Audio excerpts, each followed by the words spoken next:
ভালো লাগে যে এই ক্লাবের মাননীয় সভাপতি একজন বিদ্বান ব্যক্তি এবং আপনাদের এখানে অনেকে দেখছি। তো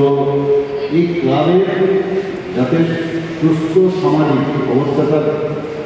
সবসময় বজায় থাকে সেই দিকে আমরা অনেক সময় এই করি ক্লাবের মধ্যে আমরা জড়িত হতে চাই। আমরা বলতে তাদের আমার কাজ কিছু ব্যক্তি আছে তাদের এটা যেন না, আমরা সবাই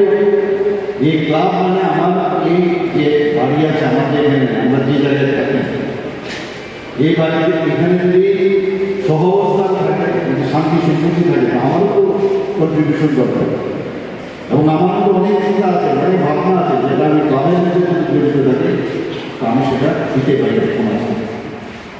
এবং সেটা পরিবর্তনের কাণ্ডারে যেতে হবে।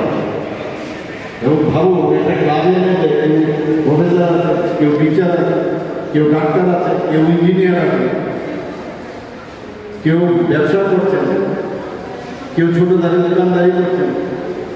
সব ধরনের